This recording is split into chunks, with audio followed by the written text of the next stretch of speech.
Hello and welcome to a new episode from English Plus Podcast. And this episode is called The Cipher, which is about word power. Just before I start, let me tell you that you're going to notice that there is a prefix for our episodes this year, starting from now. And this will tell you what this episode is going to be about. We're going to have the cipher, we're going to have the teacher, the storyteller, the doorman, the poet, the comedian, and the thinker. I'm not going to waste your time now by telling you what these episodes are about. You're going to find out on your own. So stick around because there are going to be all these kinds of episodes every week. But for now, it's the cipher, it's word power. So let's get cracking. I'm so glad you've decided to join me today because we're going to talk about something that I guarantee every single person listening has felt. It's that sudden sharp pang in your chest when you smell a specific type of coffee, or that warm fuzzy feeling when a song from 20 years ago comes on the radio. It's nostalgia. But have you ever stopped to wonder why we feel it? Is it just our brains playing tricks on us, making the past look better than it actually was? Or is there a deeper, maybe even survival-based reason why we cling to our memories? Today, my friends, we aren't just going to get sentimental. We are going to dissect the psychology behind this phenomenon. And of course, since this is word power, I've woven in some essential high-level vocabulary words that you can use to articulate these complex feelings. We're going to look at the difference between remembering the past and reshaping it. And by the end of this, you'll have the words to describe not just what you remember, but how you feel about it. So let's settle in and turn back the clock. I'm Danny, and this is a new episode of English Plus Podcast.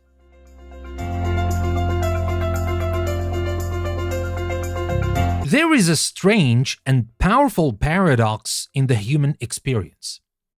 We live our lives moving forward, second by second, ticking toward the future, yet our minds seem constantly pulled backward, anchored by an invisible gravity to days that are long gone. This is the realm of nostalgia. For centuries, physicians actually considered nostalgia a disease, a cerebral disease of demonic cause, or a form of intense homesickness that could physically cripple soldiers fighting far from home. Today, however, we view it differently. We see it as a bittersweet emotion, a complex blend of joy and sadness that arises when we think about the past. But why do we do it? Why do we spend so much mental energy revisiting a time that no longer exists? Psychologically speaking, nostalgia often acts as a sanctuary. When the present moment feels chaotic, uncertain, or overwhelming, our minds retreat to the safety of the known. The past is safe because it has already happened. There are no surprises there. We know the ending of that story. In this sense, nostalgia is a defense mechanism. It allows us to retreat into a wistful state of mind where we can self-soothe. It's not just about missing a place or a person. It's about yearning for a feeling of security and continuity. However, we have to be careful. The memory is not a video recorder. It does not play back events exactly as they occurred. Instead, our brains are like editors making a movie. We tend to cut out the boring parts, the painful arguments, and the mundane struggles, leaving only the highlight reel. We view our history through rose-colored glasses. This optical illusion of the mind can lead us to glorify eras that, in reality, were fraught with their own difficulties. How often have you heard someone say, "Life was so much simpler back then"? Was it really simpler, or were we just younger and shielded from the complexities of the world? This creates a fascinating tension between reality and reminiscence. We aren't necessarily missing the actual past, we are missing the version of ourselves that existed in that past. We miss the innocence, the lack of responsibility, or the feeling of infinite potential. There are specific triggers that launch us into this state. It's rarely a conscious decision. Usually, it is something evocative, a sensory input that bypasses our logic and hits us straight in the emotional center of the brain. The sense of smell, for instance, is famously linked to memory. The scent of rain on hot asphalt might instantly transport you back to your childhood summer vacations. This is often called the Proustian moment, named after the author Marcel Proust, who wrote pages and pages about the flood of memories triggered simply by the taste of a Madeleine cake dipped in tea. But nostalgia isn't always just a passive, sentimental loop. Psychologists distinguish between restorative nostalgia and reflective nostalgia. Restorative nostalgia attempts to reconstruct the lost home or the lost era. It's the dangerous kind that thinks the past was perfect and tries to recreate it in the present, often aggressively. It refuses to accept that time is irreversible. Reflective nostalgia, on the other hand, is more accepting. It dwells on the longing and the loss, acknowledging that the past is gone. It is a form of mourning that ultimately helps us accept the passage of time. It allows us to visit the past without trying to live there. In our modern, fast-paced digital world, this pull is stronger than ever. We are constantly bombarded with throwback photos and on-this-day reminders from social media. We are living in an era of manufactured nostalgia where pop culture constantly reboots old movies and samples old music to capitalize on our collective yearning. It validates our memories, making us feel that our generation's experience was significant. Ultimately, though, the function of these recollections is to provide a sense of identity. By threading together the beads of our past experiences, we create the necklace of ourself. Without these memories, without looking back at the bygone days, even if we distort them slightly, we would have no context for who we are today. It grounds us. It reminds us that we have survived, that we have loved, and that we have a history. So while it is important not to get stuck in the past, dipping our toes into that river of memory is essential for our emotional well-being. It reminds us that life is fleeting or ephemeral, and that makes the present moment all the more precious. So, my friends, that was, in a nutshell, what the psychology of nostalgia is all about. But now it's time to unlock the vocabulary of the past. Now, I want to take a step back, pun intended here, and look at the language I used to describe this journey into the past. Talking about memories requires nuance because memories aren't just good or bad. They are complex. Do you remember when I used the word wistful? W-I-S-T-F-U-L, wistful? I mentioned retreating into a wistful state of mind. Well, this is a beautiful word to have in your arsenal. It doesn't just mean sad. It describes a feeling of vague or regretful longing. If you're looking out the window at the rain, thinking about a friend you haven't seen in 10 years, you are being wistful. It's quiet, it's pensive, and it usually involves a little bit of sadness about something that you can't have back. You can use this in everyday conversation easily. You might say, for example, he had a wistful smile on his face when he talked about his college days.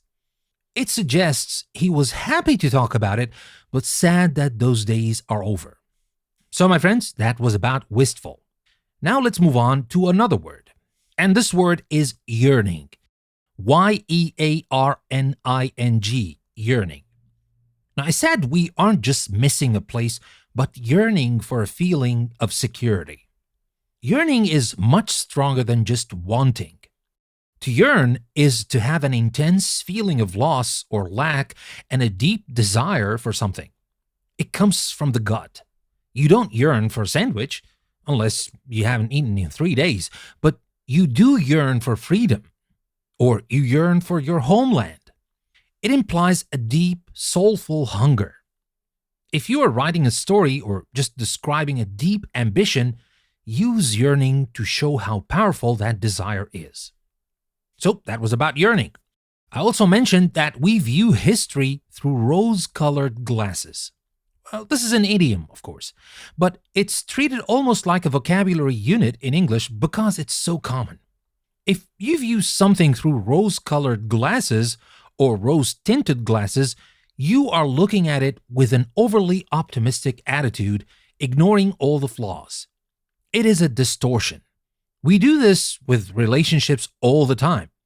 After a breakup, you might only remember the romantic dates and forget the terrible arguments. You'd say, "Stop looking at your ex through rose-colored glasses. Remember why you broke up." It's a very practical phrase to use when you think someone is being unrealistic about how good something was. So that was about rose-colored glasses, my friends. Connected to that idea, I used the word glorify.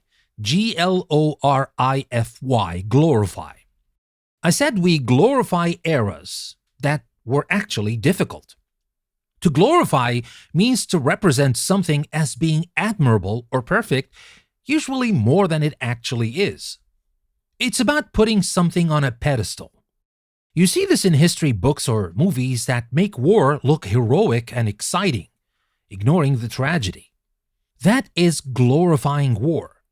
In your daily life, you might hear people glorify hustle culture, or working 18 hours a day, making it sound cool when it's actually unhealthy. It's a great word for critical thinking. Now, moving on to the triggers of these memories, I use the word evocative. evocative, evocative. I mentioned that triggers are usually something evocative. This comes from the verb evoke, which means to bring a feeling, a memory, or an image into the conscious mind. If something is evocative, it is powerful enough to pull those emotions out of you. The smell of pine trees might be evocative of Christmas. A spooky song might be evocative of a horror movie. You can use this to describe art, music, or atmosphere. Instead of saying the music was emotional, you could say the music was deeply evocative, which sounds much more sophisticated. I also use the word bygone, bygone, bygone. I refer to bygone days. Now, this is a somewhat literary word, but it adds a nice flavor of age and finality. Bygone simply means belonging to an earlier time. We often use it in the phrase, "let bygones be bygones," which means to forget past offenses and move on. But as an adjective, it describes things that are gone forever. You might talk about the elegance of a bygone era when looking at old fashioned. It feels more poetic than just saying old or past. And speaking of feelings that don't last, I use the word ephemeral. ephemeral. Ephemeral. I said life is ephemeral. This is a favorite word of poets and philosophers, and of course, myself. It means lasting for a very short time. Bubbles are ephemeral. A sunset is ephemeral. This word emphasizes how temporary and fragile something is. If you want to sound deep and reflective, this is the word to use. Now, you might say, for example, social media fame is often ephemeral, meaning it's here today and gone tomorrow. But that's not everything. I also use the word sentimental. sentimental. Sentimental. Now, we often hear this word, but let's clarify it. I said nostalgia isn't always just a sentimental loop. Now, being sentimental means being prompted by feelings of tenderness, sadness, or nostalgia. It's an emotional word, sometimes implying that the emotion is a bit excessive. If you keep every single birthday card you've ever received, you are a sentimental person. If you cry at commercial breaks on TV, you're being sentimental. It's not necessarily bad, but it can imply that your heart is ruling your head. And finally, let's look at reminiscence. reminiscence. Reminiscence. I talked about the tension between reality and reminiscence. A reminiscence is a story told about a past event remembered by the narrator. It's the act of remembering. You might sit around a campfire having reminiscences about your school days. It's a formal noun for the stories we tell about our past. So that's about reminiscence. My friends, when we combine all these, when you have a wistful moment sparked by an evocative song leading to a reminiscence about a bygone era, you are painting a complete picture of your internal emotional world. So, the next time you find yourself getting lost in a memory, take a moment to analyze it. Are you wearing rose-colored glasses?